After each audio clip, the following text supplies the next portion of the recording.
Assalamualaikum warahmatullahi wabarakatuh. Pada kesempatan kali ini, kami akan menerangkan materi tentang berilmu dan bekerja keras. Baiklah, mari kita ikuti penjelasan yang pertama, yakni tentang berilmu.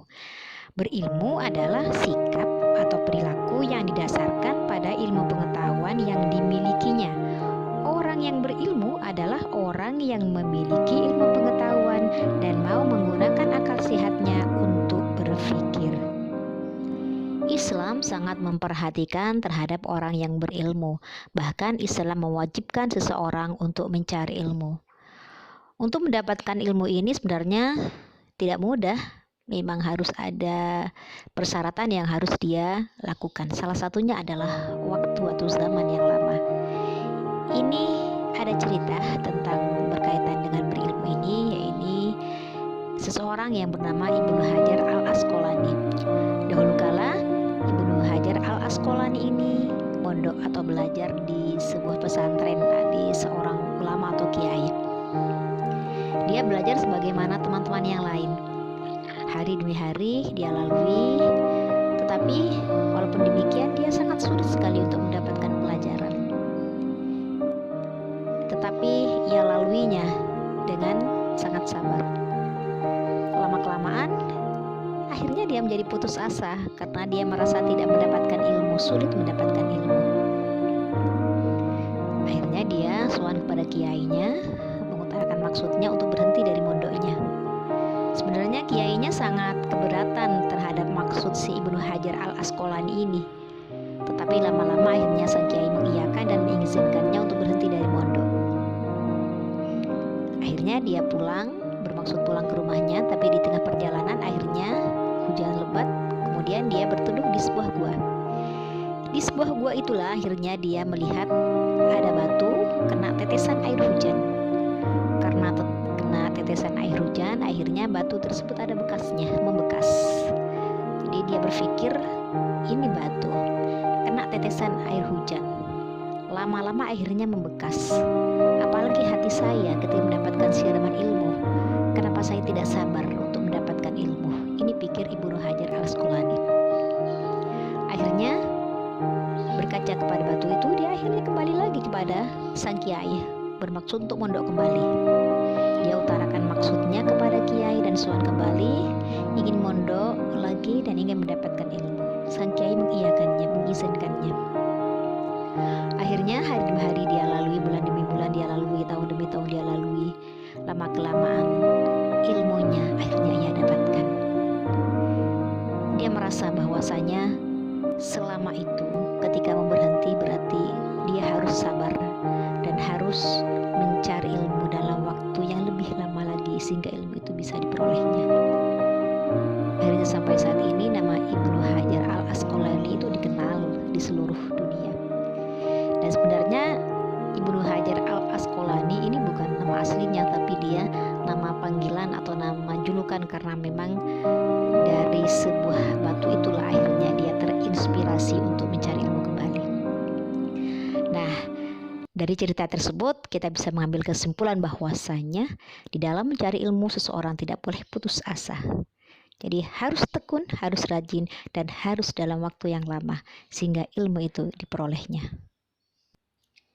Selanjutnya adalah apa yang menjadi dasar pentingnya berilmu ini, yaitu Quran surat Az-Zumar ayat 9. A'udzubillahi minasyaitonirrajim. Bismillahirrahmanirrahim. Qul hal yasawil ladzina ya'lamuna wal ladzina la ya'lamuna innama yatadzakkaru ulul albab. Artinya, katakanlah, adakah sama orang-orang yang mengetahui dengan orang-orang yang tidak mengetahui? Sesungguhnya orang yang berakallah yang dapat menerima pelajaran. Orang yang berilmu atau orang yang berakal memandang bahwa segala sesuatu yang terjadi pada dirinya, sesuatu yang tidak enak, akan memandang bahwa ini adalah merupakan ujian dari Allah Subhanahu wa taala, sehingga dia hadapinya dengan penuh kesabaran. Berbeda dengan mereka yang tidak punya ilmu, misalkan, apabila ada segala sesuatu yang menimpa tidak enak pada dirinya, maka dia akan merasa putus asa dan merasa segala sesuatunya harus dipikirkan lama-lama, sehingga ujung-ujungnya dia menjadi orang yang frustasi.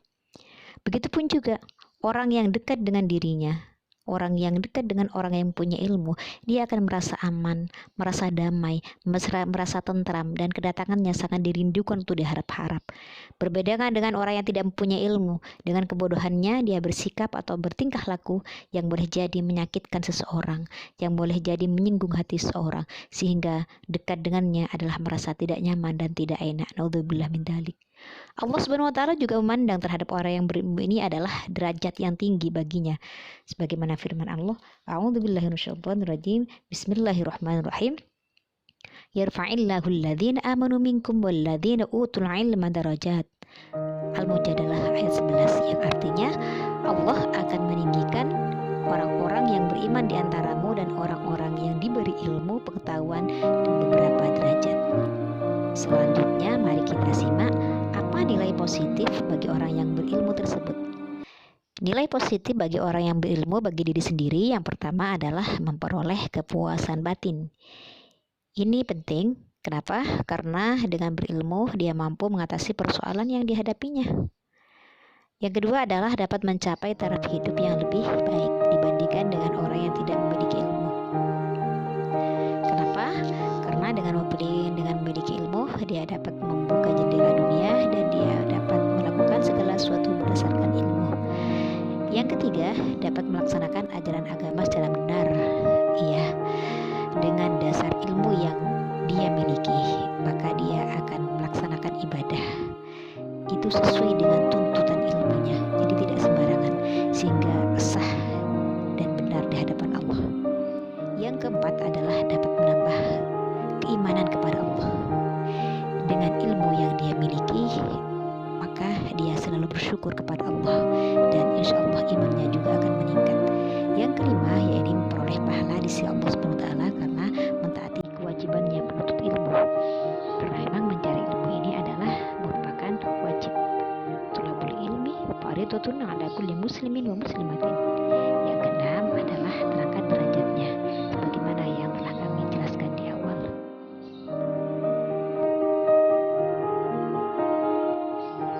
Sedangkan nilai positif berilmu bagi orang lain yang pertama adalah memberi jalan terang kepada orang lain.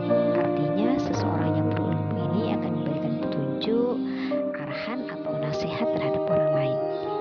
Yang kedua adalah tempat orang bertanya tentang segala sesuatu yang dihadapi. Jadi ketika ada orang mempunyai masalah, boleh jadi orang itu lari atau minta nasihat kepada orang yang berilmu tersebut. Yang ketiga adalah dapat membantu orang lain dalam menyelesaikan persoalannya. Dengan ilmu yang dia miliki, maka akan memberikan wawasan kepada orang lain untuk dapat menyelesaikan persoalan yang dihadapi sehingga bisa meringankan orang lain. Pembagian berilmu menurut Imam Ghazali ini ada 4. Yang pertama adalah orang yang berilmu dan orang itu tahu bahwasanya dirinya berilmu. Orang yang semacam ini dia akan menjadi penerang dan akan menjadi petunjuk bagi orang lain karena dia sadar bahwasanya dirinya itu mampu. Yang kedua adalah orang berilmu tapi dia tidak tahu bahwasanya dirinya berilmu. Nah, orang yang semacam ini butuh dorongan atau butuh motivasi dari orang lain bahwasanya dirinya bisa atau dirinya mampu. Yang ketiga adalah orang yang tidak berilmu tapi dia tahu bahwasanya dirinya tidak berilmu. Nah, orang yang ketiga ini karena dirinya tahu bahwasanya dirinya tidak berilmu, maka dia mau berusaha dan mau mencari kekurangan dirinya sehingga akhirnya dia berilmu. Yang keempat ini adalah yang paling parah, adalah orang yang tidak berilmu tapi dia tidak sadar dan tidak tahu bahwasanya dirinya itu adalah tidak berilmu. Orang bodoh tapi dia tidak merasa bodoh gitu loh. Maka orang yang semacam ini adalah tidak mau berusaha karena dia merasa tidak bodoh. Nah, maka kita termasuk orang yang mana? Kita introspeksi diri. Oleh karena itu, mari kita terus belajar, terus meningkatkan kualitas diri, terus mengasah kemampuan kita, supaya apa? Supaya kita termasuk orang yang beruntung di dunia dan akhirat. Man arada dunya fa'alihi bil ilmi, wa man arada al-akhirah fa'alihi bil ilmi, wa man aradahuma fa'alihi bil ilmi. Barang siapa yang berharap akan kebahagiaan dunia, hendaklah diraih dengan ilmu. Barang siapa yang berharap kebahagiaan di akhirat, hendaknya diraih dengan ilmu. Dan barang siapa berharap kebahagiaan dari keduanya, hendaknya juga diraih dengan ilmu. Selanjutnya adalah mari kita ikuti pembahasan berikutnya, yakni tentang bekerja keras. Bekerja keras ini adalah merupakan sesuatu yang diusahakan dengan sungguh-sungguh untuk mencapai segala yang diinginkan atau yang dicita-citakan. Kerja keras ini dapat dilakukan dalam segala hal. Bagi orang tua misalkan dengan bekerja untuk mencari rezeki. Bagi pelajar misalkan dia harus sungguh-sungguh di dalam menuntut ilmu dan dengan tekun serta disiplin. Orang yang bermalas-malasan atau orang yang hanya berpangku tangan ini adalah sangat tercela di hadapan Allah Subhanahu wa taala. Karenanya orang yang bekerja keras ini disamakan dengan jihad fisabilillah oleh Rasulullah. Jadi bekerja keras untuk mendapatkan rezeki yang kemudian digunakan untuk menghidupi kebutuhan keluarga adalah perbuatan yang sangat terpuji sekali. Karena itu Rasulullah mensejajarkan orang yang bekerja keras ini adalah dengan jihad fisabilillah. Ini asalkan rezeki yang dicari itu adalah dengan jalan yang halal. Rasulullah bersabda, barang siapa yang bersusah payah mencukupi kebutuhan keluarga, maka dia bagaikan berjuang di jalan Allah Subhanahu wa taala. Dikarenakan apa? Dikarenakan seseorang yang bekerja keras demi memenuhi kebutuhan hidup keluarganya bisa menghindarkan keluarga mereka dari hal-hal yang menjerumuskan seperti meminta-minta bahkan mencuri. Apa yang mendasari bekerja keras itu sendiri? Ya ini Quran surat Al-Qasas ayat 77 yang berbunyi wabtaghi fima ataqallahu darul akhirah wa la tansa nasibaka minad dunya wa ahsin kama ahsanallahu ilaik. Artinya, dan carilah pada apa yang telah dianugerahkan Allah kepadamu kebahagiaan negeri akhirat, dan janganlah kamu melupakan kebahagiaanmu dari kenikmatan dunia, dan berbuat baiklah kepada orang lain sebagaimana Allah telah berbuat baik padamu. Ini sangat jelas sekali bahwasanya kita dianjurkan untuk urusan dunia, oke lah kita harus kerjakan, urusan akhirat juga harus kita kerjakan. Kenapa? Karena sebelum kita mencapai ke akhirat, sebelum kita menuju ke akhirat, kita berada di dunia terlebih dahulu. Dan di dunia ini untuk mendapatkan apa yang kita inginkan, maka kita harus berusaha, yakni dengan bekerja. Selanjutnya ada juga ayat Allah, yakni Quran surat Al-Insyirah ayat 7. Fa'idha farauta fansub. Maka apabila kamu telah selesai dari segala urusan, kerjakanlah dengan sungguh-sungguh urusan yang lain. Ini artinya apa? Manusia itu harus tetap berusaha. Ada juga ayat yang lain yang menerangkan supaya manusia itu berusaha setelah orang itu beribadah kepada Allah. Ya ini, a'udzubillahi minasyaitonir rajim. Bismillahirrahmanirrahim. Fa idza qudiyatis shalatu fantashiru fil ardi wabtaghu min fadlillahi wa dzkurullaha katsiran la'allakum tuflihun. Apabila telah ditunaikan sholat, maka bertebaranlah kamu di muka bumi dan carilah karunia Allah, dan ingatlah Allah banyak-banyak supaya kamu beruntung. Ini jelaskan supaya manusia itu setelah melakukan sholat ibadah kepada Allah, hablum minallah, berikutnya adalah bertebaran di muka bumi untuk mencari rezeki atau karunia Allah, itu hablum minannas. Selanjutnya, apa nilai positif kerja keras itu? Jadi nilai positifnya adalah terpuji dalam pandangan Allah. Ini adalah yang utama.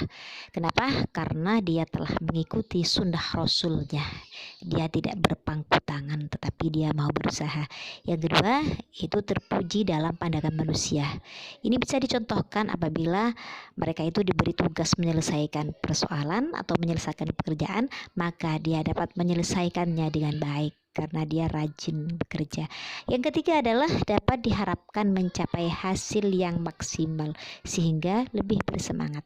Yang keempat, dia bisa mencukupi kebutuhan hidup. Ini maksudnya adalah rezeki Allah itu harus dijemput itu dengan jalan bekerja. Berikutnya adalah dia akan memperoleh kepercayaan dari manusia sehingga membuka peluang untuk memperoleh rezeki pada waktu yang akan datang. Demikian yang Ibu sampaikan, semoga bermanfaat. Ihdinas siratal mustaqim. Wassalamualaikum warahmatullahi wabarakatuh.